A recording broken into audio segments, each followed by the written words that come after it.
اعوذ باللہ من الشیطان اللعین الرجیم بسم اللہ الرحمن الرحیم الحمد للہ وکفا وسلام علی عبادہ الذین اصطفیٰ. درود بھیجیے محمد و آل محمد.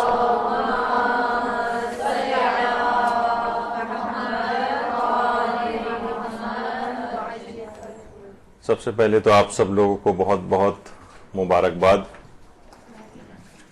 کہ مدرسۃ القائم میں آپ لوگوں نے داخلہ لیا اور علم کے سلسلے کو آگے بڑھایا. تو پہلی تو مبارکباد اس کی، اور پچھلے ہی دنوں دو مبارکباد کے ایونٹس اور گزرے ہیں. ان میں ایک تو عید زہرا سلام اللہ علیہا،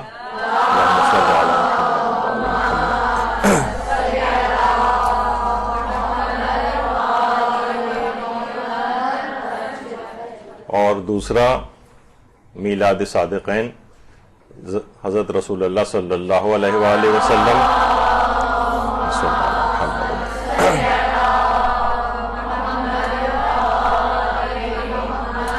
اور حضرت امام جعفر صادق علیہ الصلوۃ والسلام.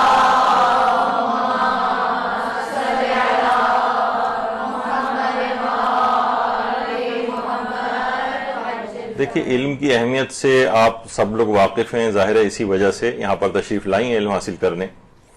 پرانی طالبات بھی ہیں ہماری. اور دیکھیے، علم حاصل کرنا ایک ایسی فضیلت ہے کہ جاہل بھی علم حاصل کرنے کی اہمیت کو سمجھتا ہے. لیکن ہمارا آج کا موضوع فضیلت علم کے حوالے سے نہیں. ہمارا آج کا موضوع فضیلت علم کے حوالے سے نہیں. اصل مسئلہ اور سب سے بڑا مسئلہ اس وقت یہ ہے کہ تہذیب نفس کے ساتھ علم کیسے حاصل کیا جائے. دیکھیے، علم تو ظاہر ہے کوئی بھی شخص حاصل کرنا چاہتا ہے، رٹے مار سکتا ہے، اصطلاحات کو یاد کر سکتا ہے، یا پوری کتابیں جو ہے وہ ازبر کر سکتا ہے.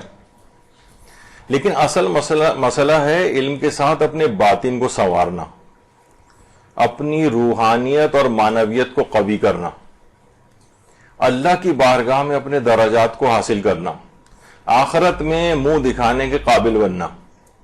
یہ والا علم کیسے حاصل کیا جائے؟ ورنہ جو عام کتابی علم ہے، اصطلاحات کا علم ہے، مختلف علوم و فنون ہے، یہ تو کوئی بھی شخص حاصل کر سکتا ہے. لیکن اصل مسئلہ یہ ہے کہ ہمارا باطن وہ پاک و پاکیزہ ہو جائے، وہ سنورتا چلا جائے. آواز غائب ہو گئی. ہیلو، اچھا آ رہی، ٹھیک.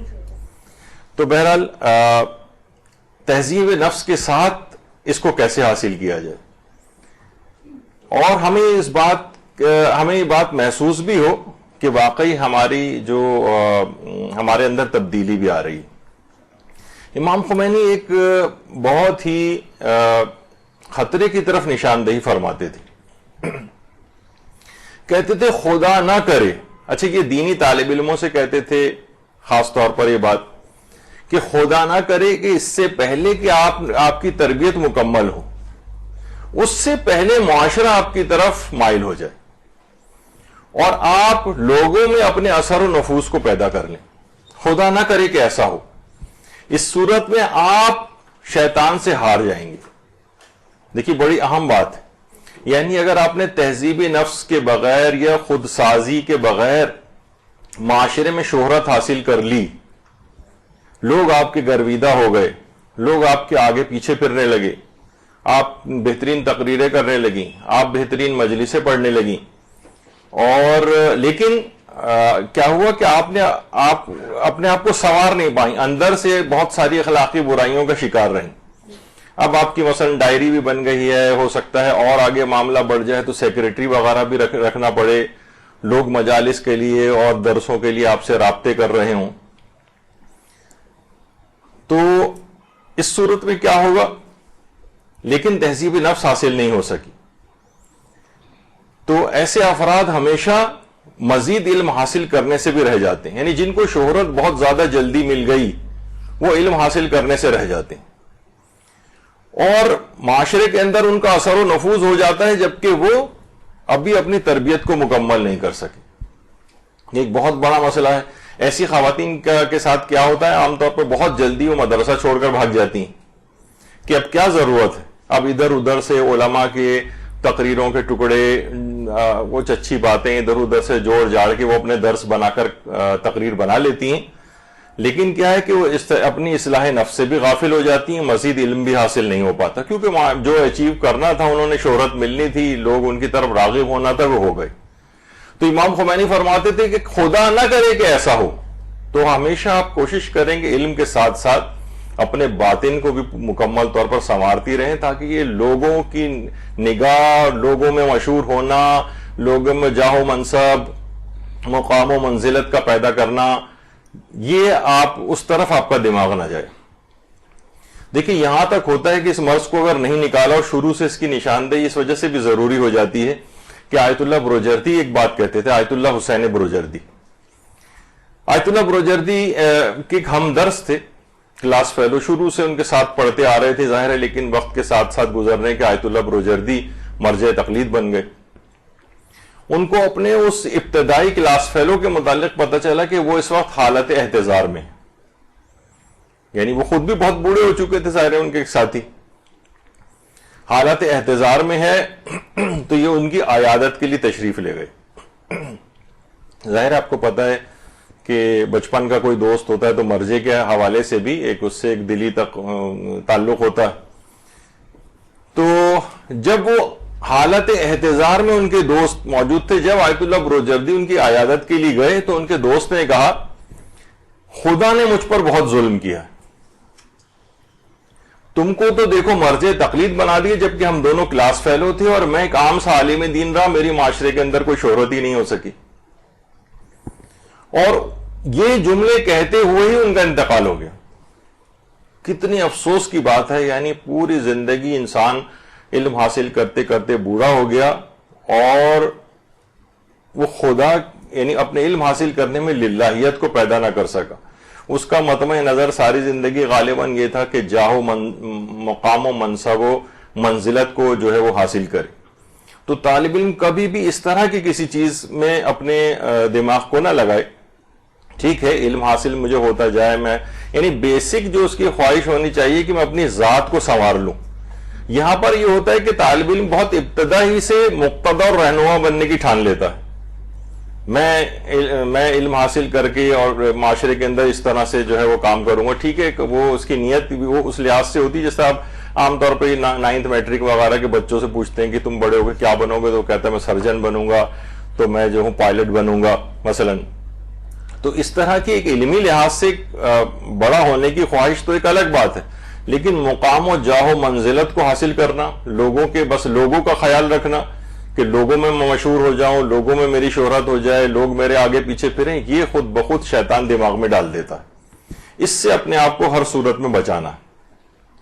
تو دماغ میں یہ بات ضرور یاد رہے کہ مقام و منصب و جاہ و منزلت، اس کا طالب علم کے دماغ میں خیال نہیں ہونا چاہیے۔ اسی طریقے سے مال و متاع کہ میں اتنے مجلسیں پڑھوں گی تو اتنا مجھے ملے گا، تو اس سے میں یعنی دولت بنانے کا جو مرد طالب علم ہے غالباً ان کے بھی دماغ میں خدا نہ خواستہ یہ بات نہ آ جائے۔ تو طالب علم ہر صورت میں ان چیزوں کو اپنے دماغ سے نکالے۔ یہ تمام چیزیں تو یاد رکھیے کہ علم کی خیرات ہیں جو کہ خود بخود آپ کی جھولی میں آن گریں گی۔ یہ تو علمی خیراتیں، یعنی اس خیرات کے لیے آپ اپنا مقصد بنا لیں۔ جب مقصد انسان بنا لیتا ہے تو اس کے بعد کہا جاتا ہے نا کہ دنیا کی مثال سائے کی سی ہے، یعنی جب تک آپ آگے آگے چلتے رہتے ہیں سایہ آپ کے پیچھے پیچھے چلتا ہے، آپ سائے کو پکڑنے کی کوشش کرتے ہیں تو سایہ آگے آگے نکلتا ہے اور آپ کے ہاتھ نہیں آتا۔ تو دنیا کی بھی بالکل مثال ایسی ہے۔ تو خیراتیں ہیں تو خود بخود مل کر رہیں گی، یہ تو آپ کی جھولی میں آ کر گر جائیں گی، اس کی طرف آپ خیال ہی نہ کریں، بس علم پروردگار کی بارگاہ میں اپنے آپ کو حاضر سمجھیں اور اس کے مطابق اس کے احکامات کے مطابق عمل کرتی جائیں۔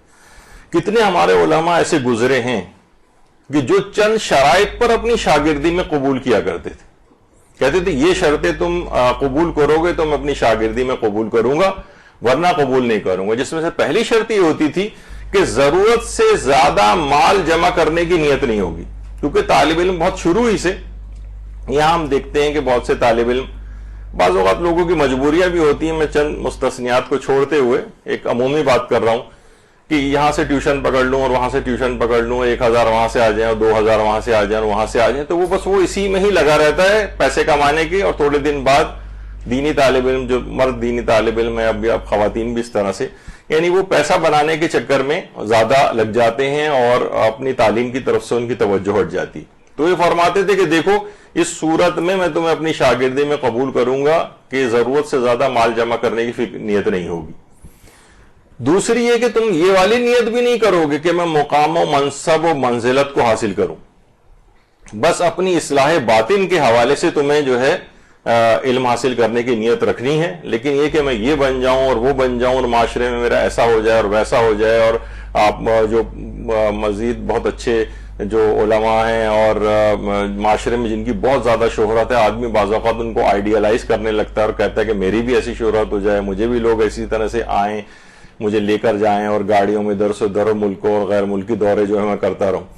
تو یہ ایک چیز ہوتی ہے، یہ طالب علم کو دماغ سے نکالنی پڑے گی. وہ کہتے تھے یہ اگر تم اس طرح سے بااثر لوگوں سے تعلقات بنانا اور اس طرح کے مقام اور منزلت کو حاصل کرنے کی نیت یہ والی اگر ہے تو پھر کہیں اور چلے جاؤ، ہمارے پاس آنے کی ضرورت نہیں. دوسری شرط ہوتی تھی.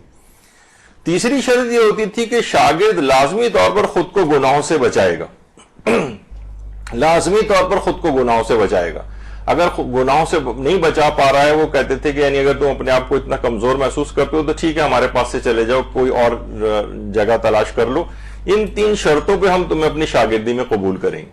دیکھیں آج کیونکہ بالکل ابتدائی کلاس ہے اور اب بار بار ظاہر علم کے اس موضوع کے اوپر ہماری کلاس نہیں ہو سکے گی، تو آج ہی سے آپ کو اپنی نیتوں کی اصلاح کرنی ہے علم حاصل کرنے کے سلسلے میں. دوسری بات ایک اور جو آیت اللہ بہجت فرماتے تھے. آیت اللہ بہجت فرماتے تھے کہ دیکھیے ظاہر ہے کہ عالموں کی اس لحاظ سے 2 اقسام بنتی ہیں. ایک تو عالم باعمل ہوتا ہے اور ایک عالم بے عمل ہوتا ہے. وہ فرماتے تھے کہ عالم بے عمل کی مثال بالکل موم بتی یا چراغ کی سی، یعنی یہ معاشرے کو کسی حد تک روشنی تو دیتا ہے لیکن خود ہی جل جل کر ختم ہو جاتا ہے. یہ بے عمل. مثلا کوئی شخص اگر یہ کہے، یعنی بلکہ روایتوں کے اندر بھی یہ بات آئی ہے کہ خبردار اپنی گردنوں کو پل نہ بنانا، یعنی ظاہر ہے کو کتنا ہی بے عمل کیوں نہ ہو، کچھ نہ کچھ تو وہ منہ سے اپنی تقریر کرتا ہے، معاشرے میں تبلیغ کرتا ہے، تو لوگ تو اس کی بات سن کر فلاح پا جاتے ہیں، جو ظاہر ہے اس نے اچھی بات بتائی ہے، لیکن وہ خود بے عمل ہونے کی وجہ سے جہنم میں گر جاتا ہے. یعنی گویا اس نے اپنی گردن کو پل بنا دیا، لوگ اس کی گردن پہ پاؤں رکھ رکھ کر جنت میں جا رہے ہیں اور یہ خود جہنم کے اندر گر رہا ہے. اس کی مثال اس طرح سے بھی علماء دیتے ہیں جیسے ایسا ہی ہے کوئی شخص اپنے آپ کو خود آگ لگا لے، کسی جگہ روشنی نہیں ہو رہی ہے، تاریکی ہے، وہ کہہ رہا ہے کہ میں اپنے آپ کو آگ لگاتا ہوں تاکہ اس سے لوگوں کو روشنی ملے. ظاہر آگ جلے گی تو کچھ نہ کچھ تو روشنی ملے گی. تمہارا خود کتنا بڑا نقصان ہو رہا ہے. تم یعنی اپنے آپ کو آگ لگا کے دوسروں کو روشنی مہیا کر رہے ہو اور خود جو ہے وہ جل رہے ہو. یہی وجہ ہے کہ حضرت امیر المومنین علیہ الصلوۃ والسلام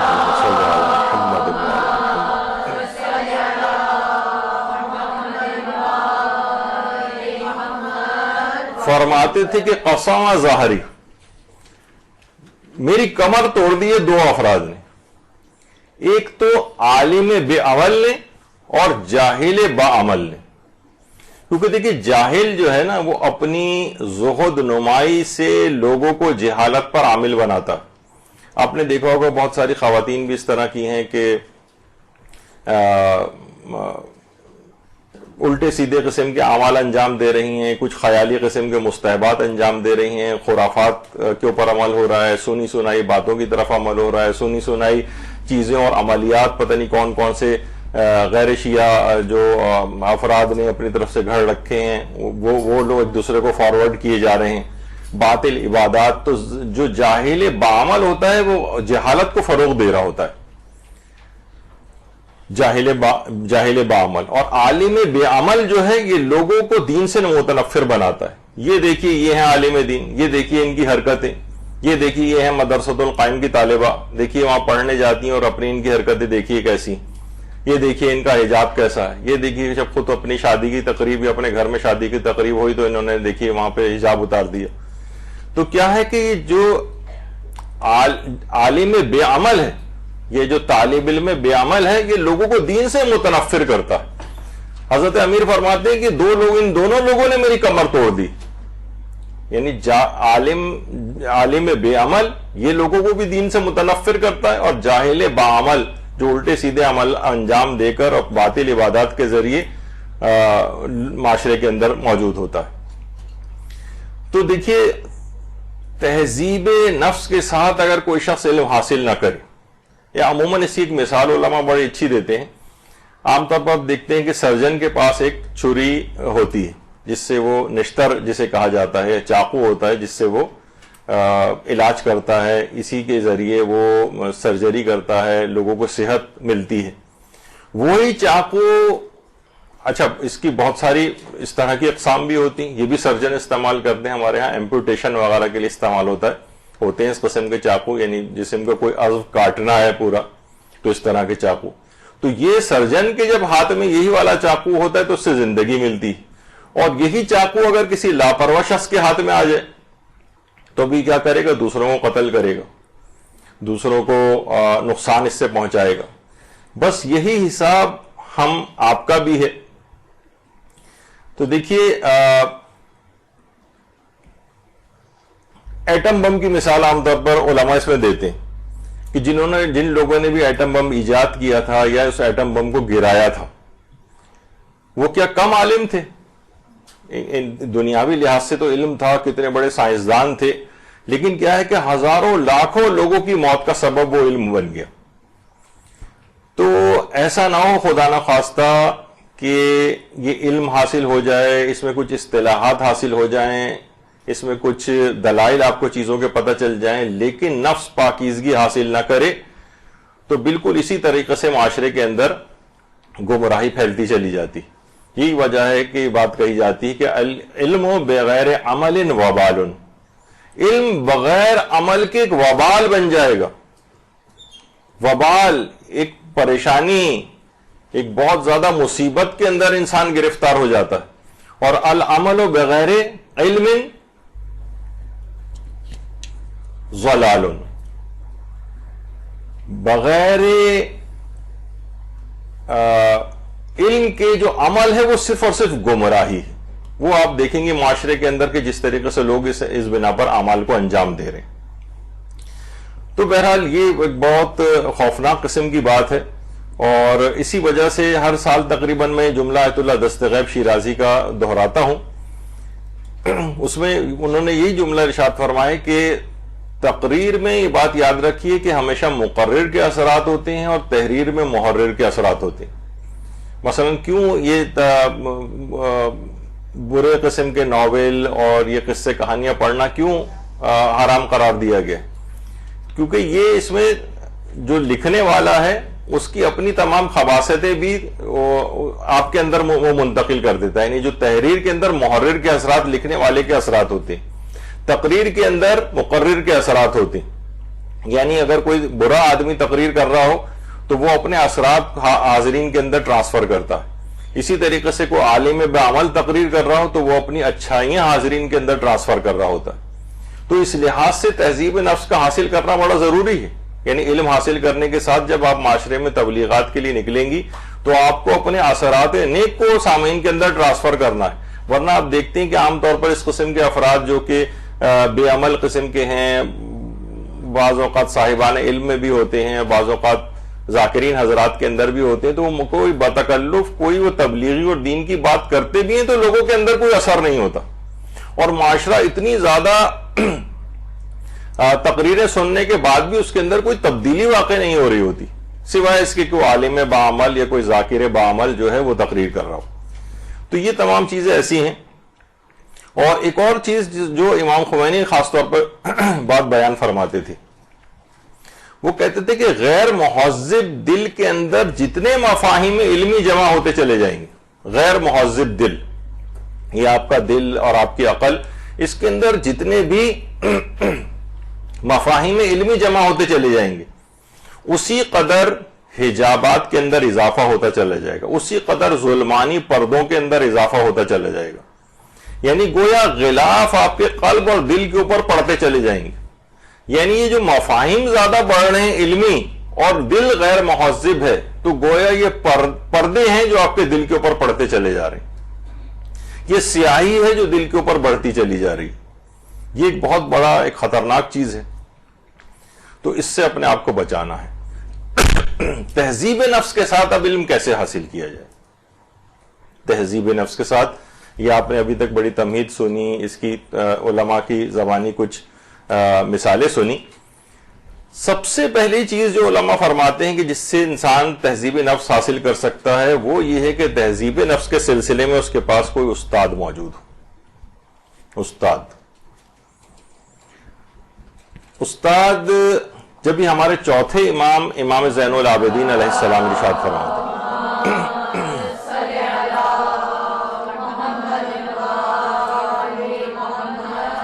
چوتھے امام میں جملہ ارشاد فرماتے ہیں کہ ہلاکت ہے اس شخص کے لیے کہ جس کے پاس کوئی عاقل و سمجھدار تربیت کرنے والا نہ ہو۔ تربیت کرنے والا، علم اخلاق باقاعدہ اس کی کتابیں موجود ہیں، اور امام خمینی ایک جملہ اور بہت اچھا ارشاد فرماتے تھے کہ دیکھیے ہر علم کا کوئی نہ کوئی استاد ہوتا ہے۔ مثلا آپ کو گرامر سیکھنی ہے کسی زبان کی، اس کا کوئی استاد آپ کو کرنا پڑے گا۔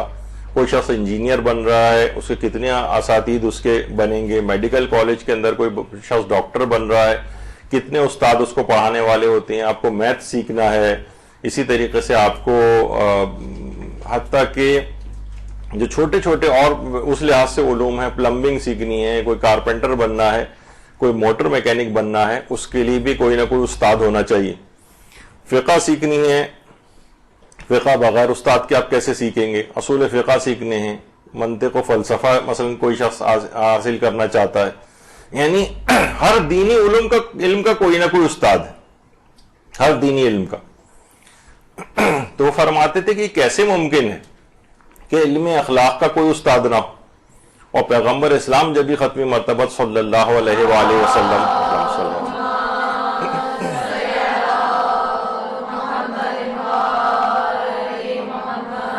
کہ انی بعثت لأتم مکارم الاخلاق، یعنی میں مکارم اخلاق کی تکمیل کے لیے آیا ہوں اور اخلاق کی تعلیم دینے کے لیے۔ تو اس سے آپ اندازہ لگائیں کہ جب یہ ہر چیز کے لیے استاد کی ضرورت ہے تو یہ کیسے ممکن ہے کہ اخلاق کو حاصل کرنے اور تہذیب نفس حاصل کرنے کے لیے کسی استاد کی ضرورت نہ ہو اور انسان خود ہی حاصل کر لے۔ تو بہرحال اب دیکھیے کہ ہمارے علماء اور خود ائمہ اطہار علیہم السلام کتنا زیادہ تہذیب نفس کے لیے تقریریں کیا کرتے تھے، لوگوں کو درس دیا کرتے تھے۔ ہمارے بڑے بڑے علماء تو بہت زیادہ بوڑھے ہونے کے باوجود بھی درس اخلاق کے اندر جایا کرتے تھے۔ شیخ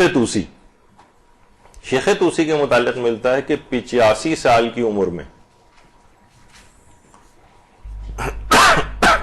85 سال کی عمر میں سید مرتضیٰ کے درس میں جایا کرتے تھے، 85 سال کی عمر میں، جبکہ خود جو تہذیب الاحکام انہوں نے لکھی تھی وہ 23 سال کی عمر میں لکھی تھی، 23 سال کی عمر میں۔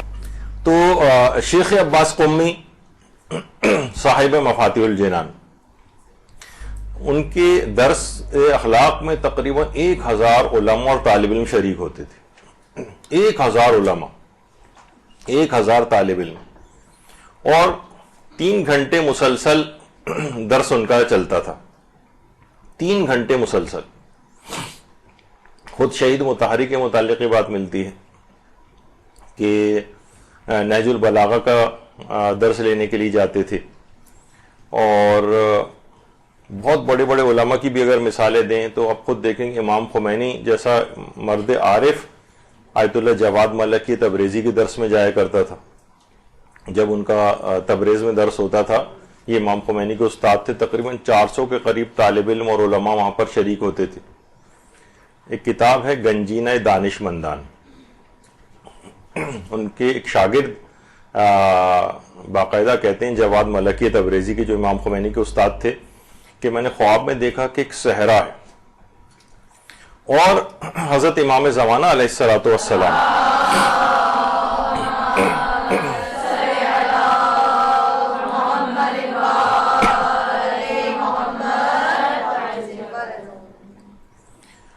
امام زمانہ علیہ السلام اپنے ساتھیوں کے ساتھ وہاں موجود ہیں اور لگ ایسا رہا ہے کہ کوئی نماز جماعت وغیرہ ہونے والی. میں امام کی دست بوسی کے لیے آگے بڑھا تو میں نے دیکھا کہ امام کے بالکل قریب ایک مرد بزرگوار موجود ہیں اور شکل سے ہی ان کے انتہائی وقار اور بزرگواری ٹپک رہی. میں حیران ہو گیا کہ کون اتنا بڑا عالم دین ہے یہ کہ جو اتنا بڑا مقام اس نے حاصل کر لیا ہے کہ یہ امام زمانہ علیہ السلام کے ساتھ ہے, اتنی قربت اس کو امام کی حاصل ہو گئی. خیر, یہ اس مکاشفہ کہلاتا ہے جو جاگتی آنکھوں اور نیند کے درمیان کی ایک چیز ہے. کہہ رہے ہیں میں نے جب اس سے ذرا بیدار ہوا میں تو میں نے ان عالم کی تلاش شروع کی. ان کی شکل میرے بالکل دماغ کے اندر پیوست ہو کر رہ گئی تھی. میں اس کام کے لیے تہران گیا, وہاں میں نے بہت ڈھونڈا کہ کون عالم دین ہے. اس کے بعد مشہد گیا, وہاں بھی کسی ہر عالم سے جا کر ملا, وہ عالم نہیں تھے. اس کے بعد میں قم آیا اور قم میں جب میں مدرسہ فیضیہ آیا تو وہاں ایک کمرے میں نے دیکھا کہ وہی شخصیت درس پڑھا رہی. میں نے جا کر لوگوں سے پوچھا کہ یہ کون ہے تو لوگوں نے بتایا کہ یہ جواد ملکی تبریزی. کہہ رہے میں ان کے قریب گیا اور وہ مجھے دیکھ کر اس طرح سے مخاطب ہوئے جیسے مجھے پہلے سے جانتے ہو, اور لگ رہا تھا کہ یہ خواب اور اس جو مکاشفہ ہے اس کی باتوں سے جو ہے اس سے واقف ہے. یہی وجہ ہے کہ امام خمینی نے باقاعدہ جو ان کی کتاب ہے معراج السالکین و صلاۃ العارفین, اس میں باقاعدہ اس بات کی نصیحت کی ہے کہ طالب علموں کو چاہیے کہ وہ جواد ملکی تبریزی کی کتابوں کا مطالعہ کریں تاکہ بہرا روی سے بچ سکیں. یہ خاص طور پر ان کی بہت سی کتابیں ہیں, جیسے جواد ملکی تبریزی کی کتاب اسرار الصلاۃ ہے, ان کی ایک کتاب المراقبات ہے, ان کا ایک رسالہ لقاء اللہ ہے, اس کا اردو ترجمہ بھی ہو چکا ہے. تو اتنی بڑی شخصیت, تو ان جو ہم کس زمین میں بیان کر رہے ہیں کوئی نہ کوئی استاد ہونا چاہیے. اب استاد براہ راست بھی ہو سکتے ہیں اور استاد کتاب کے ذریعے بھی ہو سکتے ہیں. مثلا یہی والی جو ان مجتہدین کی اگر ان علماء کی اخلاق کی کتابیں پڑھیں تو یہ بہترین کتابوں میں سے جس سے انسان اپنا تزکیہ نفس کرتا چلا جاتا ہے. ابھی کچھ کتابوں کے میں آگے اور آپ کو ذکر کروں گا. انہی کے ایک شاگرد آیت اللہ جواد ملکی تبریزی کا ایک اور خواب گنجینہ دانشمندان جو کتاب ہے اس کی پہلی جلد کے اندر نقل ہوا ہے. ان کے ایک شاگرد کہتے ہیں کہ توفیقات الہی سے ظاہر ہے ان کے اپنے شاگرد جواد ملکی تبریزی کے امام خمینی اور اس طرح کے بہت سارے ان کے شاگرد معاشرے کے اندر تھے جنہوں نے سیر و سلوک کے منازل جو ہے وہ طے کیے تھے. انہوں نے کہا توفیقات الہی سے کچھ حجابات میرے لیے کھل گئے, حجابات ہٹ گئے, یہاں تک کہ میں نے دیکھا کہ عرش الہی کے نیچے مجھے بہت کچھ نظر آنے لگا. اور میں نے دیکھا اس وقت میری نگاہ پڑی کہ آیت اللہ جواد ملکی تبریزی نماز میں قنوت کے عالم میں ہے اور انتہائی تضرع اور زاری کے ساتھ قنوت پڑھ رہے ہیں. کہہ رہے میں نے دیکھا یہ خواب میں, یا وہ جو مکاشفی کی ان کی حالت تھی اس کے اندر دیکھا. کہہ رہے ابھی میں یہ دیکھ ہی رہا تھا کہ اچانک سے دروازے کے اوپر دق الباب ہوا, کوئی زور زور سے دروازہ پیٹ رہا ہے. میں نے جا کر دروازہ کھولا تو دیکھا کہ میرے کچھ دوست ہیں جو ہمدرس ہیں, اور وہ آ کر انہوں نے مجھے تعزیت پیش کی اور کہا کہ آیت اللہ جواد ملکی تبریزی کا ابھی انتقال ہو گیا, چلو ہم سب لوگ تعزیت کے لیے چلتے ہیں. یعنی اس وقت جس وقت انہوں کو حالت میں دیکھا تھا وہ اس وقت قنوت کی حالت میں جواد ملکی تبریزی تضرع اور زاری کر رہے تھے, اور اسی وقت ان کے مرنے کی خبر ان کو آئی. تو دیکھیے یہ علماء واقعتاً ان کی جو اخلاق کی کتابیں ہیں اس کو لے کے بھی کچھ کتابوں کو اور میں آگے چل کے تذکرہ کروں گا جن کا اردو ترجمے بھی ہو چکے ہیں. ان کو آپ روزانہ لے کے آیت اللہ بہجت تو خاص طور پہ فرماتے تھے کہ ایک ایک صفحہ کم سے کم یا دو صفحات صرف روز پڑھے جائیں اور اس پر عمل کیا جائے. ایک صفحہ پڑھیں اور اس پر عمل کریں, ایک اگلے دن ایک صفحہ پڑھیں اور اس کے اوپر عمل کریں. اس سے آپ کا اخلاق تہذیب نفس کے ساتھ علم حاصل ہوتا چلا جائے گا اور اخلاق کے اندر تبدیلی آتی چلی جائے گی. آیت اللہ سید محمد حسین طباطبائی یہ شاگرد تھے آیت اللہ سید علی آقا قاضی طباطبائی کے. الٹے ہاتھ پہ جو ہیں آیت اللہ محمد حسین طباطبائی ہیں, سیدھے ہاتھ پر ان کے استاد آیت اللہ علی آقا قاضی طباطبائی, جو ایک کتاب بھی ہے تاریخ حکما و رفاع متاخر. اس کے اندر یہ بات کہی گئی ہے کہ آیت اللہ علی آقا قاضی جو تھے, اچھا آیت اللہ علی آقا قاضی جو بھی آپ میں سے نجف وغیرہ کی زیارت کے لیے گیا ہوا ہے, تو وادی السلام کا قبرستان جب شروع ہی ہوتا ہے تو اس کے بالکل شروع میں ہی آیت اللہ علی آقا قاضی طباطبائی کی قبر مبارک ہے. جو بھی افراد وہاں سے سامنے سے ہی گزرتے ہوئے چلے جاتے ہیں لیکن ان کی قبر کے اوپر نہیں جاتے. یہاں پہ بھی جانا چاہیے, مقام استجابت دعا ہے. علماء بیان کرتے ہیں کہ جو بھی دعا خاص طور پر علم وغیرہ کے حوالے سے جو یہاں پر یا تہذیب نفس کے حوالے سے جو دعا مانگی جاتی ہے وہ ضرور یہاں پر قبول ہوتی ہے, تو یہاں پر بھی ضرور جانا چاہیے. ان کے درس کی خصوصیت اور تھی کہ ان کا درس رات کے وقت منعقد ہوتا تھا اور یہ اپنے درس میں کوئی روشنی نہیں کی, روشنیاں بجھا دی جاتی تھیں, اور اس میں نجف کے بڑے بڑے اہل باطن علماء شریک ہوتے تھے. چراغ روشن نہیں کیے جاتے تھے, بجھا دیے جاتے تھے. انتہائی اخلاص کے ساتھ خاموشی سے تاریکی میں لوگ آ کر بیٹھتے تھے اور اس میں انتہائی تضرع اور زاری ہوتی تھی, مناجات ہوتی تھی. یہ جو مطالب بیان کرتے تھے لوگ باقاعدہ گریہ و زاری کیا کرتے تھے, یعنی مکمل اخلاص کے ساتھ درس کو حاصل کیا جاتا تھا. اور اس میں اس طرح کے گہرے مطالب بھی بیان ہوتے تھے کہ اگر کوئی انجانا قسم کا آدمی آ جاتا تھا تو بعض اوقات سرے سے فوراً ہی ان مطالب کو تبدیل کر دیا کرتے تھے اور کہتے تھے کہ ہر بات ہر ایک کے سمجھنے کی اور ہر ایک کو بتانے کی نہیں ہوتی.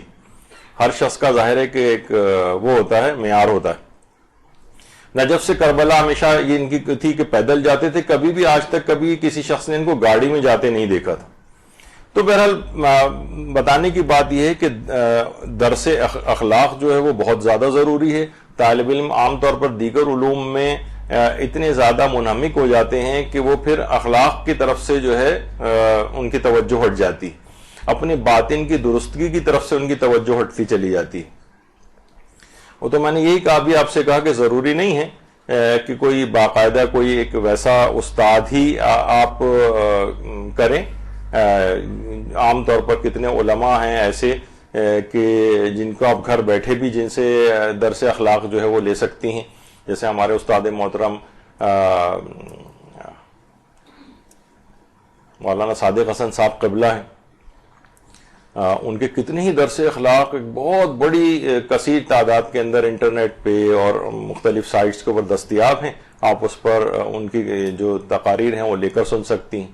خود آپ کے اتنے اچھے استاد اخلاق کے سر وسیم عامر جنہوں نے پچھلی دفعہ بھی آپ کی کلاس لی تھی, تو ان کے بھی اس سلسلے میں درس بہت مفید ثابت ہوتے ہیں, آپ ان کے بھی سن سکتی ہیں. اچھا کچھ کتابیں ہیں ایسی وہ تو آپ کو ضرور لے کے رکھنی چاہیے. ان میں ایک کتاب ہے شہید ثانی کی. شہید ثانی ہمارے بہت بڑے عالم جو ہے گزرے ہیں, اور شہید ثانی استنبول میں ان کی قبر بھی ہے. ان کی ایک اچھا ان کی علمی ویسے تو بہت, یعنی جو ان کی سب سے اہم جو کتاب ہے بھی جس کا آگے چل کے تذکرہ آئے گا جو حوزہ علمیہ کے اندر پڑھائی جاتی ہے, لیکن بہرحال ان کا اتنے آثار اور چیزیں ہیں کہ باقاعدہ یہ آیت اللہ صافیہ گل پائیگانی ہیں جو کہ شہید ثانی کے جو علمی کتابیں ہیں باقاعدہ انسائکلوپیڈیا وغیرہ جو موسوعہ کے نام سے, تو وہ اس کا بیٹھ کے مطالعہ کر رہے ہیں. لیکن بہت بڑی شخصیت شیعت کی شہید ثانی کی. تو شہید ثانی کی کتاب ہے شرح لوما کے نام سے. جو کتاب لوما تھی وہ شہید اول کی لکھی ہوئی تھی, اور اس کی جو شرح لکھی تھی وہ شہید ثانی نے لکھی تھی. تو یہ تو خیر حوزوی علوم کے اندر یہ کتاب پڑھائی جاتی ہے, لیکن ایک خاص طور پر ان کی کتاب ہے منیت المرید جس کا اردو ترجمہ ہو چکا ہے. منیت المرید. یہ والی کتاب تو آپ کو لے کے ضرور صفحہ و صفحہ پڑھنی چاہیے, اور آپ دیکھیں گے کہ آپ کو واقعتاً علم بھی حاصل ہوگا اور تہذیب نفس کے ساتھ علم حاصل ہوگا. منیت المرید یہ کتاب ضرور آپ لے کے رکھ لیں.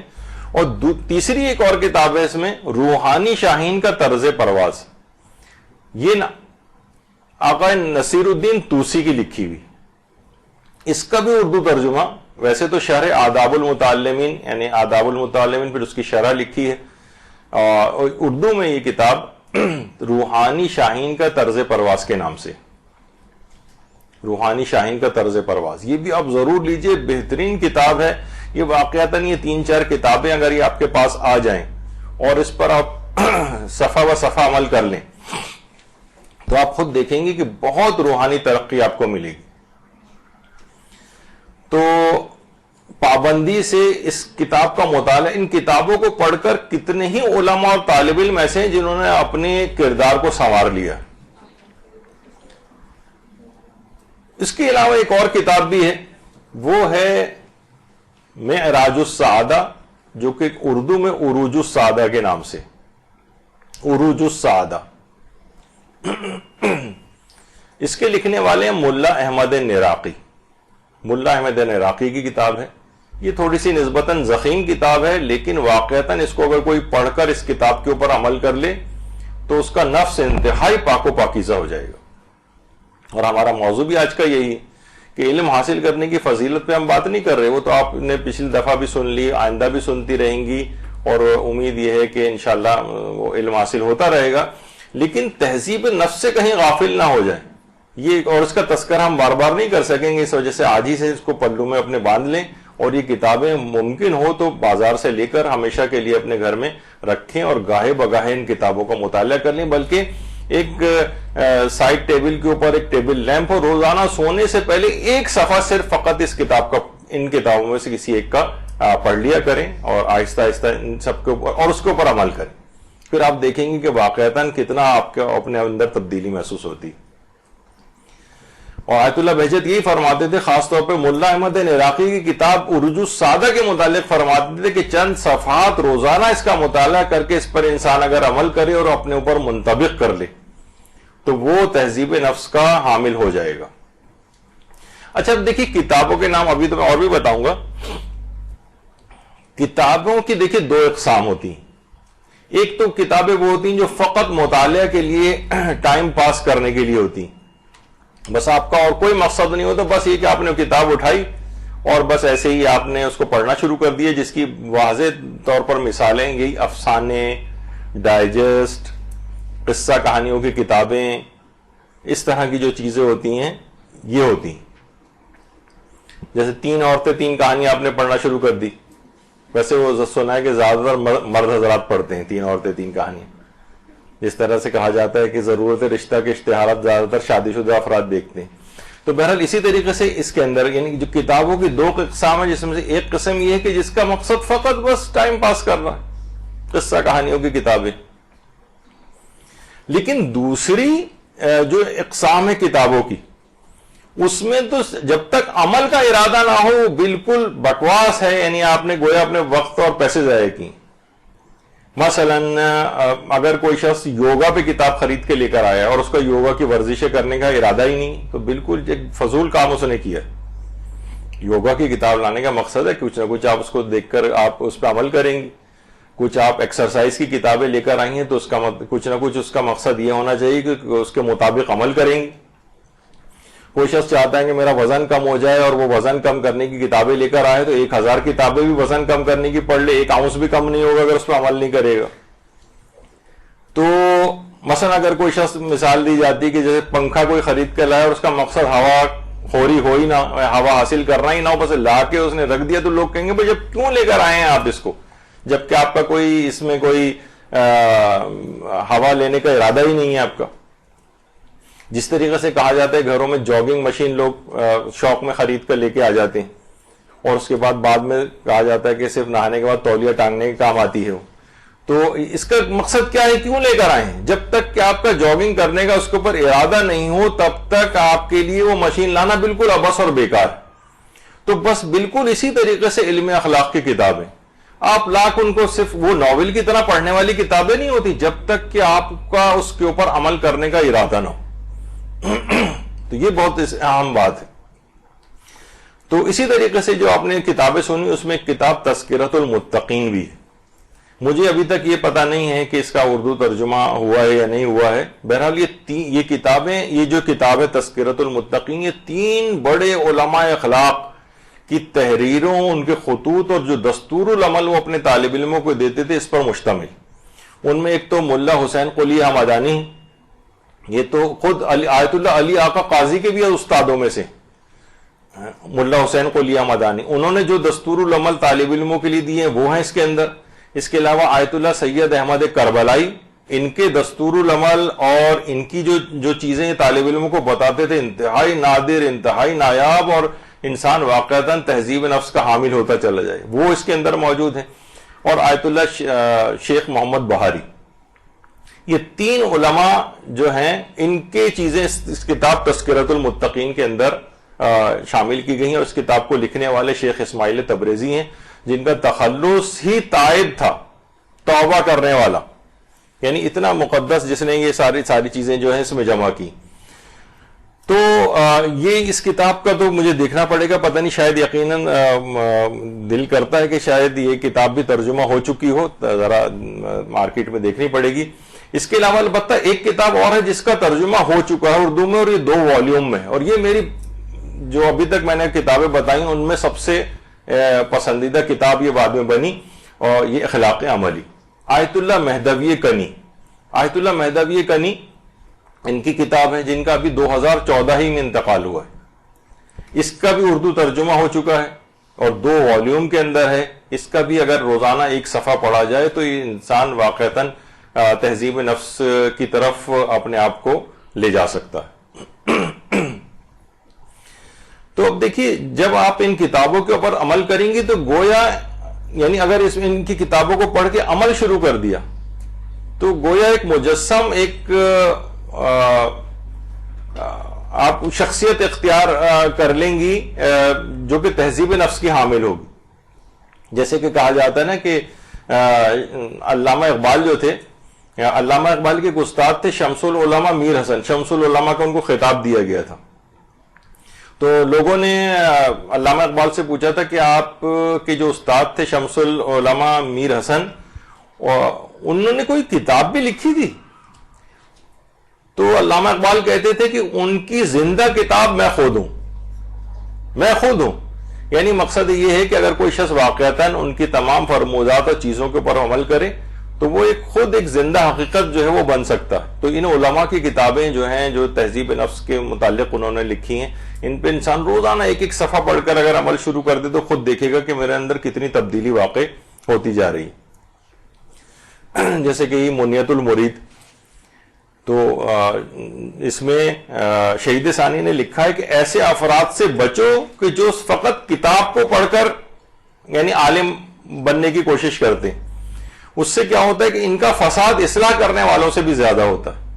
یعنی عام طور پر آپ لوگوں کے لیے تو خیر ابتدائی طور پر ظاہر ہے کہ سب کتابیں پڑھنا جو ہے اس لحاظ سے ضروری ہے، لیکن زیادہ تر افراد کو ہم دیکھتے ہیں کہ وہ معاشرے کے اندر ایسے افراد زیادہ تباہی مچاتے ہیں کہ جو کسی استاد وغیرہ کے پاس نہیں جاتے، وہ گھر میں سیلف اسٹڈی کر کے ادھر ادھر سے، بلکہ بعض اوقات اس قسم کے افراد نئے نئے فرقے تک بنا لیتے ہیں اور کوئی ان کا استاد نہیں ہوتا. بس جو ان کو سمجھ میں آ رہا ہے، جو قرآن جس طرح سے سمجھ رہے ہیں، اور اس کی فتنے آپ کو انٹرنیٹ اور ویب سائٹس اور اس کے اوپر جگہ جگہ آپ کو نظر آئیں گے. تو ایک لحاظ سے تو استاد ہونا ضروری ہے، اور استاد کے ساتھ ساتھ آپ کے پاس علم اخلاق کی کتابیں ہونا ضروری ہیں، جن کے نام میں نے آپ کو لکھوائے. جتنی مارکیٹ میں اویلیبل ہو سکیں آپ لے کے اپنے پاس رکھیں اور ایک صفحہ روز پڑھ کر عمل کریں. انشاءاللہ تہذیب نفس کے ساتھ علم حاصل ہوگا. تیسری چیز یہ ہے کہ علم حاصل کرنے اور تہذیب نفس کے ساتھ علم حاصل کرنے کے لیے ائمہ معصومین علیہم السلام سے توسل بہت ضروری ہے. صلی اللہ علیہ وسلم.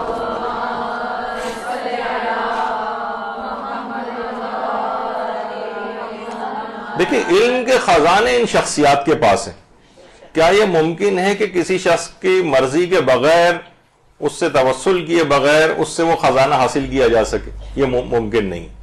جب تک ان شخصیات کو راضی اور خوش نہیں کیا جائے گا تو ممکن ہے کہ علم اس لحاظ سے حاصل ہو جائے آپ کو، لیکن تہذیب نفس کے ساتھ حاصل نہیں ہو سکے گا۔ مثلا چوری کر کے کوئی سامان مثلا اٹھا کر لے جائے کسی جگہ سے، تو وہ چوری شدہ غصبی سامان تو اس کے پاس آ سکتا ہے اور اس سے کچھ اپنے آپ بظاہر دنیاوی حالات کو بہتر بھی بنا سکتا ہے، لیکن وہ بابرکت مال اس کے لیے نہیں ہوگا۔ تو ائمہ معصومین سے توسل بہت ضروری ہے۔ آیت اللہ سید عبدالعلی سبزواری، یہ بھی ہمارے بڑے علماء، مجتہدین اور بڑے عارف شخصیات کے اندر سے گزرے ہیں۔ اس قدر توسل کرتے تھے، اس قدر ائمہ کو یاد کر کے گریہ کیا کرتے تھے کہ گریہ کر کر کے نابینا ہو گئے تھے اور آنکھیں اندر کی طرف دھس گئی تھیں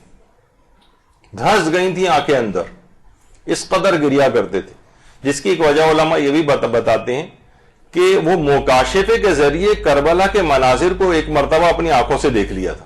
ایک عمل ہے کہ جس میں کربلا کے واقعات کو دیکھا جا سکتا ہے، جو بہت بڑے علماء اور ان کو، اور آج تک کوئی پورے ان واقعات کو نہیں دیکھ سکا، اور جہاں تک مختلف علماء کے بیانات ملتے ہیں کہ شہزادہ علی اکبر علیہ السلام کی خیموں سے روانگی کے بعد کے مناظر کو کوئی شخص وہاں تک پہنچنے کے بعد اس سے زیادہ آگے نہیں جا سکتا، یعنی اس سے پہلے اس کی حالت غیر ہو جاتی ہے، اس سے پہلے ہی وہ بیمار پڑ جاتا ہے، اور یہی آیت اللہ عبداللہ سبزواری کے ساتھ ہوا۔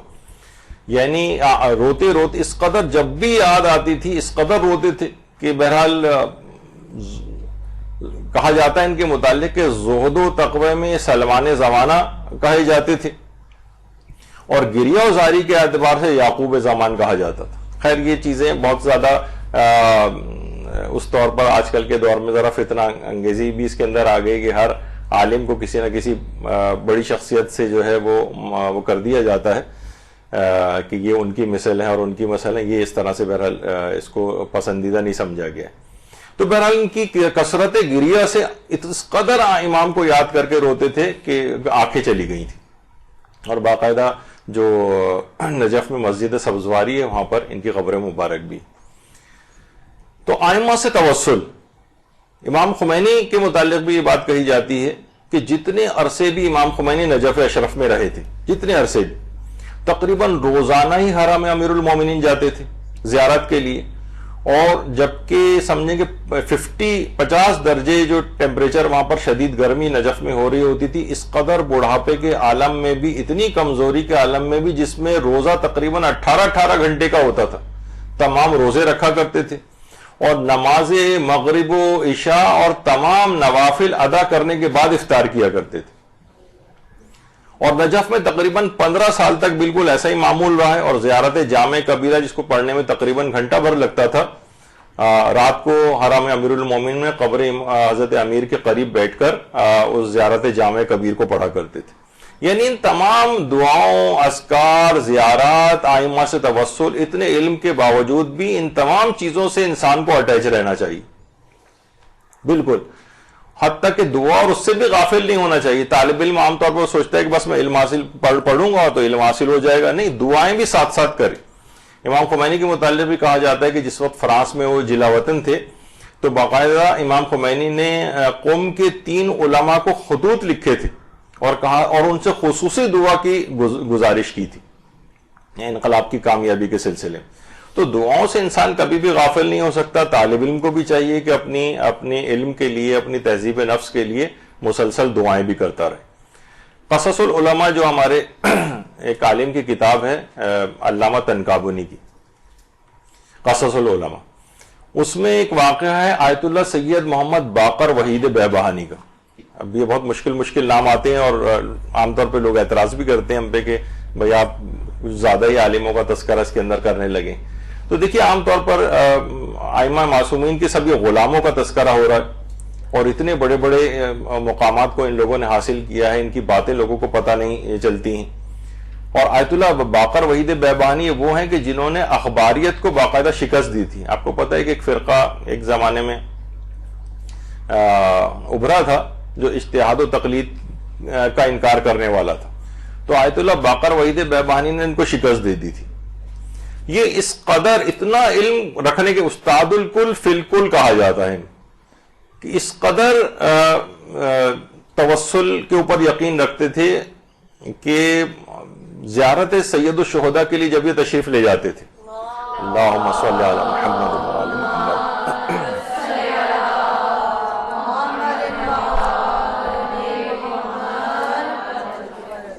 تو جب بھی زیارت کے لیے تشریف لے جاتے تھے تو حرم میں داخلے سے پہلے اپنا چہرہ اور داڑھی کو اس جگہ پر مس کرتے تھے جہاں زائرین اپنے جوتے اتارتے، وہاں پر مس کرتے تھے، اور چوکھٹوں کے بوسے لیتے تھے، دروازوں کے بوسے لیتے ہوئے داخل حرم ہوتے تھے. اس قدر توسل، اس قدر ائمہ سے محبت. اور حتیٰ کہ صرف اسی کی بات نہیں کہ ائمہ سے توسل، بلکہ جو ائمہ کے تبرکات اور آثار ہیں ان سے بھی توسل اور برکت کو حاصل کرتے تھے. محدث قمی شیخ عباس قمی جو صاحب مفاتیح الجنان ہیں، یہ نعمت اللہ جزائری کے متعلق، جو ہمارے کتنے بڑے عالم گزرے ہیں، صاحب انوار النعمانیہ جنہیں کہا جاتا ہے، نعمت اللہ جزائری، ان کے پاس، یہ ان کی قبر مبارک، ان کے پاس یہ بتا دوں کہ جو قبر ہے ان کی، یہ لورستان ایران کے اندر جو ایک صوبہ ہے ان کا، وہاں پر ہے. مطالعے کے لیے نعمت اللہ جزائری کے پاس چراغ کے تیل کے پیسے نہیں ہوتے تھے، تو چاند کی روشنی کے اندر پڑھا کرتے تھے، جس کی وجہ سے آنکھیں بہت کمزور ہو گئی تھی. چاند کی جیسے جیسے چاند جا رہا ہے ویسے ویسے مدھم پڑتی جا رہی ہوتی تھی روشنی، اسی کے اندر، چاند کی روشنی کے اندر جو ہے وہ پڑھا کرتے تھے. تو اپنی آنکھوں کی روشنی کے لیے قبر سید الشہداء کی مٹی کو اپنی آنکھوں کے اوپر لگایا کرتے تھے اور اس سے اپنی آنکھوں میں کی روشنی میں اضافہ کرتے تھے. اللہم صلی علی محمد.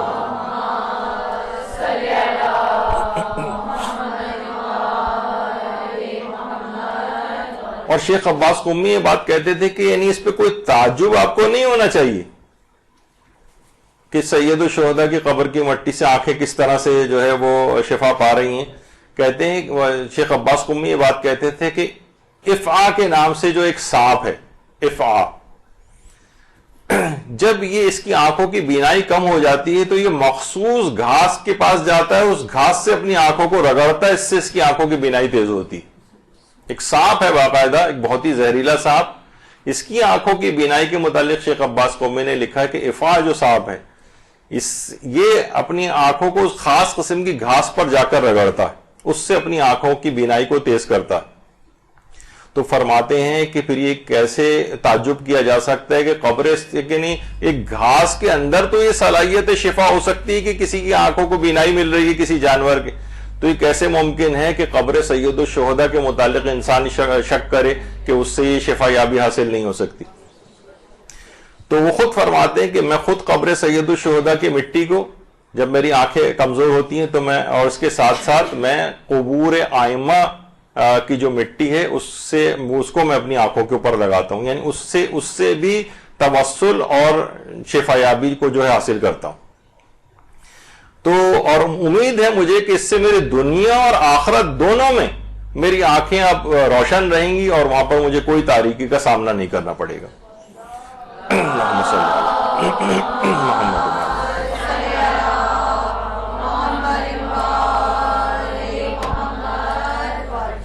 اور شیخ عباس قمی کے بیٹے محدث قمی، محدث زادہ قمی، شیخ عباس قمی کے جو آخری فرزند اور چشم و چراغ ہیں ان کا بھی ابھی کچھ چند سال پہلے انتقال ہوا. اور محدث زادہ قمی جو شیخ عباس قمی کے ایک فرزند تھے، مجھے بھی یہ سعادت حاصل ہوئی ہے کہ ان کی میں نے وہاں قم میں ایک مرتبہ زیارت کی تھی.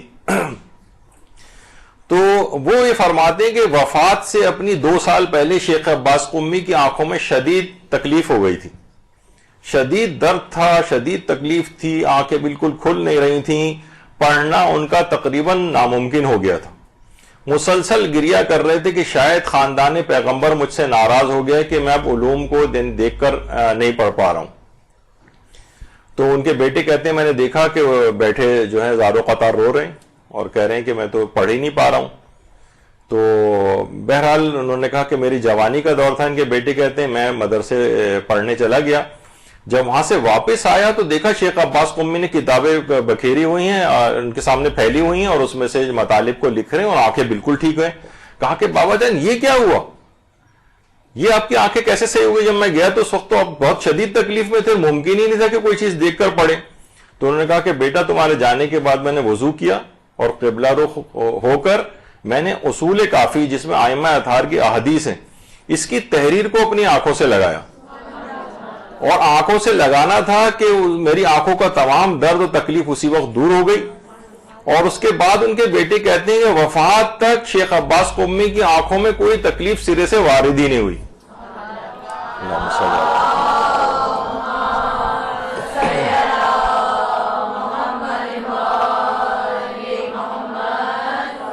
اچھا, بعد میں لوگوں نے اس کی تحقیق کی کہ انہوں نے اصول کافی جو کتاب تھی وہ ایک خطی نسخہ تھا, فقی ملا عبداللہ تونی کی ہاتھ کا لکھا ہوا خطی نسخہ اصول کافی کا, وہ انہوں نے اپنی آنکھوں سے لگایا تھا اور اس سے ان کی آنکھوں کی تکلیف اسی وقت رفع ہو گئی تھی, اسی وقت. تو یہ جو تحریریں ہیں ائمہ اطہار کی, تو ائمہ صرف نہ صرف ائمہ سے توسل بلکہ ان کی احادیث تک سے توسل اختیار کرتے ہیں علماء. اور کہا جاتا ہے کہ جس وقت ان کا مشہد میں قیام تھا شیخ عباس قمی کا, تو ان کا 3 سال کا ایک بیٹا تھا جو کہ بیمار ہو گیا تھا. اچھا, شیخ عباس قمی کے بہت زیادہ وہاں پر ایران میں باقاعدہ ان کے خطی نسخوں کی نمائش وغیرہ بھی ہوتی ہے, ایک ظاہر ہے کہ علمی جگہ ہے, وہاں پر وہ لوگ اس قسم کا کام بھی کرتے ہیں. تو بہرحال 3 سال کا ان کا بیٹا بیمار پڑ گیا. اچھا, دوا کچھ ایسی طبیب نے لکھی تھی کہ جس کے اندر اس دوا کڑوی تھی, اس کے اندر کچھ شکر اور چینی وغیرہ ملانی تھی. ان کی اہلیہ نے کہا کہ میں چمچہ لے کر آتی ہوں, تو شیخ عباس قمی نے انہیں روک دیا. کہا میں اپنے دانے ہاتھ کی انگلی سے خود دوا کو چینی شکر کو حل کروں گا. اس ہاتھ سے میں نے ائمہ اطہار کی ہزاروں احادیث کو لکھا ہے, میں ان سے شفا اور صحت یابی کی امید رکھتا ہوں.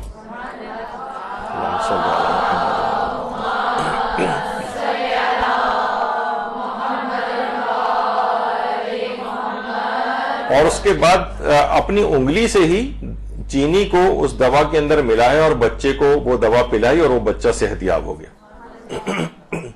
تو آپ نے دیکھا یہ ہے نورانیت, یہ ہے یقین, یہ ہے توسل, یہ ہے برکات علم. روزانہ صبح کا آغاز جو آپ کریں تو ائمہ سے اسی طرح سے توسل کریں. علم حاصل کرنے کا جو توسل ہو, تہذیب نفس کے ساتھ علم حاصل کرنے کا توسل. اور توسل کس سے کریں؟ جو شہر مدینہ العلم اور باب مدینہ العلم ہے, ان سے توسل کریں.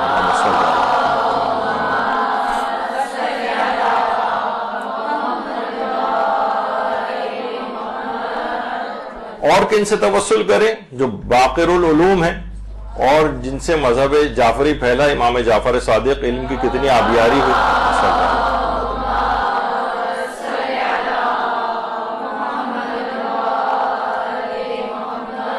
اور ان کے علاوہ جو خود ہمارے اپنے زمانے کا امام ہے, امام زمانہ علیہ الصلوۃ والسلام.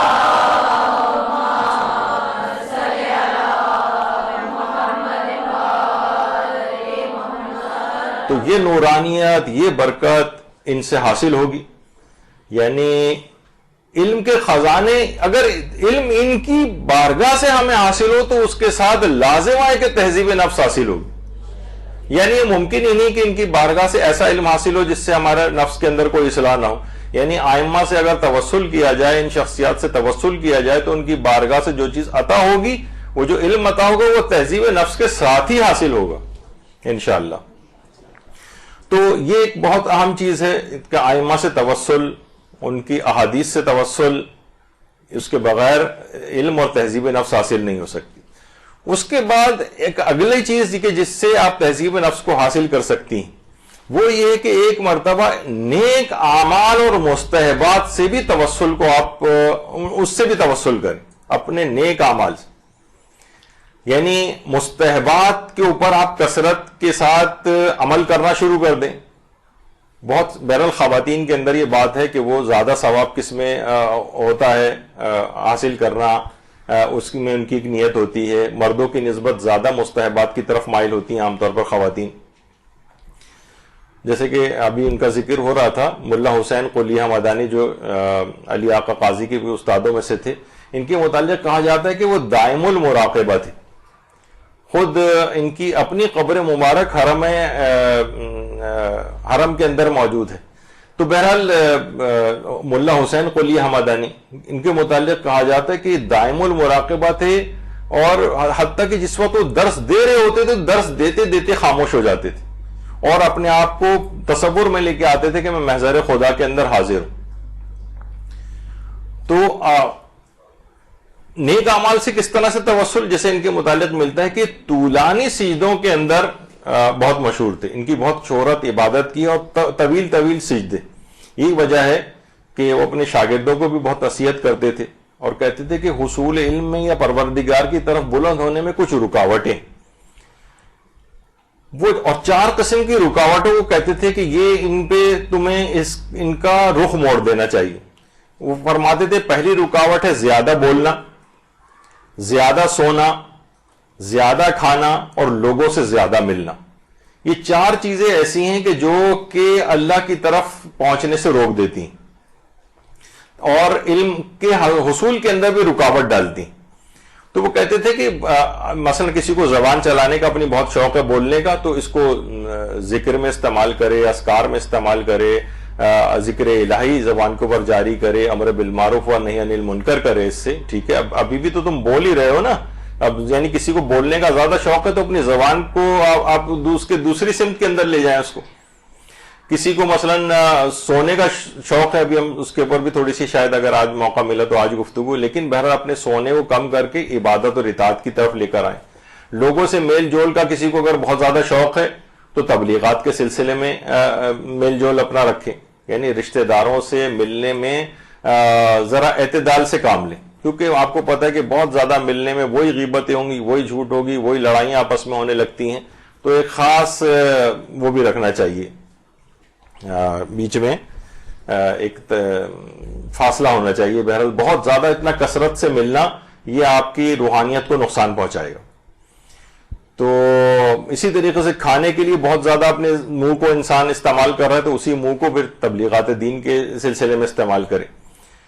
تو ملا جو حسین قلیہ مدانی تھے یہ ایک چیز اور بہت کہتے تھے، بڑی اس کی تاکید کرتے تھے. اس میں اگرچہ نسبتاً شروع میں ذرا مشکل لگتا ہے یہ والا عمل، وہ کہتے تھے رات کے وقت سجدے میں جا کر 400 مرتبہ اگر کوئی شخص ذکر یونسیہ لا الہ الا انت سبحانک انی کنت من الظالمین، یہ اگر کوئی شخص 400 مرتبہ 400 دفعہ ایک ساتھ نہ پڑھ سکے تو 20 دفعہ سے شروع کرے، 50 تک لے جائے، پھر تھوڑا سا اور بڑھا دے. تو فرماتے تھے کہ بہرحال اگر یہ کوئی شخص 400 کے عدد تک پہنچ جائے، اور ایسی خواتین سے میں واقف ہوں جو ایک ہی سجدے کے اندر 400 مرتبہ ذکر کو پڑھتی ہیں اور اس تک اپنے آپ کو لے جا چکی، تو وہ یہ فرماتے تھے کہ پھر انسان فطرت سے آزاد ہو جاتا ہے. یعنی اتنا بڑا اس کو مقام مل جائے گا، ایسی تہذیب نفس سے حاصل ہوگی کہ وہ گناہ وغیرہ سب ایک طرف ہو جائیں گے. یہ اتنا بڑا مقام جو ہے وہ دے جاتا ہے.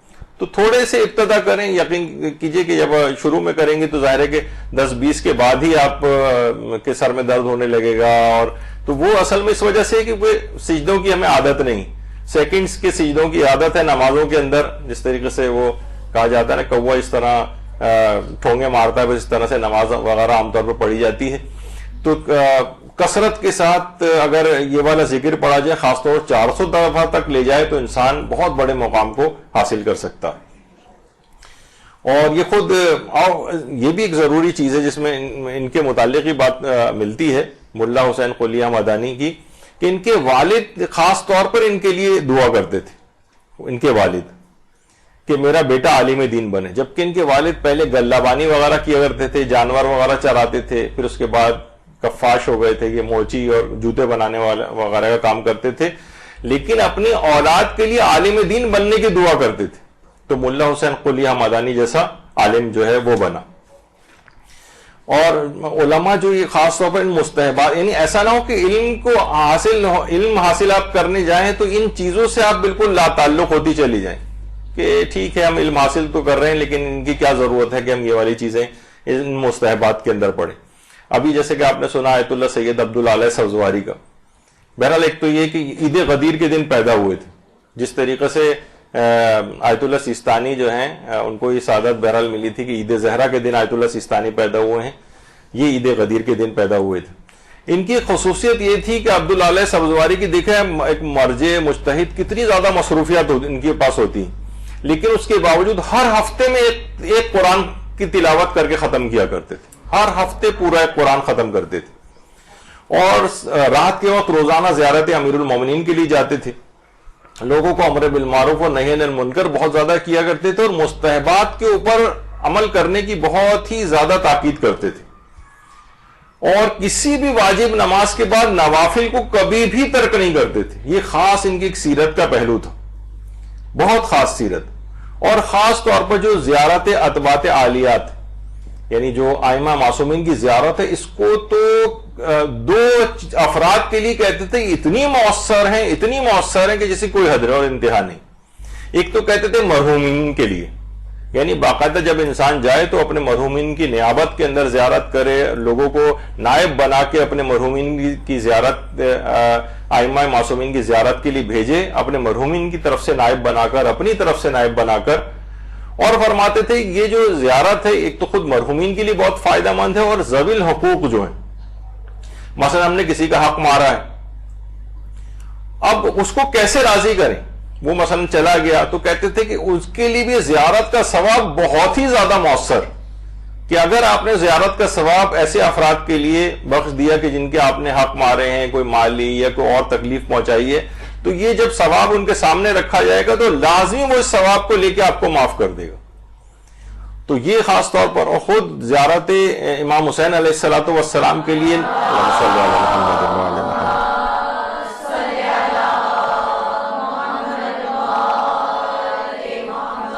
اس کے لیے نائب بنا کر بھیجتے تھے اور خود بھی جایا کرتے تھے۔ اسی طریقے سے مرحومین کے لیے بعض اوقات زیارت عاشورہ جو ہے وہ اس کو پڑھنے کے لیے نائب بناتے تھے، نماز جعفر طیار کے لیے، کیونکہ بعض اوقات انسان کے پاس مثلا اتنا وقت نہیں ہے کہ روزانہ تو وہ اپنے مرحومین کے لیے جو ہے وہ نائب بھی بنا سکتا ہے نماز جعفر طیار کے لیے۔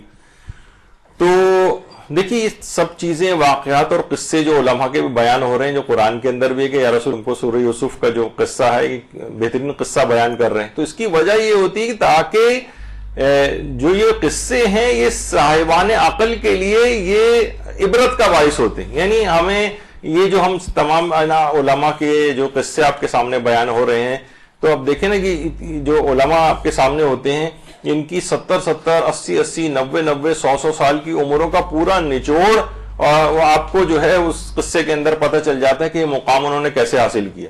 آیت اللہ ناصر مکارم شیرازی بیٹھے ہوئے ہیں الٹے ہاتھ پہ، اس کے بعد وحید خراسانی ہے، آیت اللہ صافی گل پائگانی ہے، آیت اللہ نوری حمدانی ہے، اور آیت اللہ علوی گرگانی، اور سب آگے پوری، یعنی یہ علماء ان کی جب سیرت کی کوئی بات بیان ہوتی ہے تو انہوں نے پوری زندگی جس چیز کے اوپر جو محنتیں کر کے پورا نچوڑ 80 90 سال کا وہ ان کے اس قصے کے اندر پتہ چل جاتا ہے کہ انہوں نے اتنے بڑے مقام کو کیسے حاصل کیا، اور ہم اس محنت سے بچ جاتے ہیں، اور وہ براہ راست ان کا وہ نچوڑ والی چیز کو اپنا کر ہم خود بھی بہت بڑے مقام کو حاصل کر سکتے ہیں۔ تو ابھی آج تقریباً جو ہے وہ اس کے بعد اگر والا جو پوائنٹ میں بیان کروں تو وہ پھر بہت آگے بات نکل جائے گی، اور جو علماء تیسری شق کے متعلق خاص طور پہ کہتے تھے کہ طالب علم کو اپنے آپ کو گناہوں سے بھی بچانا پڑے گا، تو اس سلسلے میں انشاءاللہ ہم اپنی جو ہماری اگلی گفتگو ہوگی اس کے اندر اس کی پوری تفصیل جو ہے تھوڑی سی اور بیان کریں گے، تاکہ آپ کے سامنے یہ سب چیزیں آ جائیں۔ اور تہذیب نفس کے ساتھ، کیونکہ سب تہذیب نفس جب تک گناہوں میں انسان پڑا رہے گا تہذیب نفس کیسے حاصل ہو سکے گی، تو اس سلسلے میں بھی کچھ نکات آپ کو جو بیان کرنا ہے۔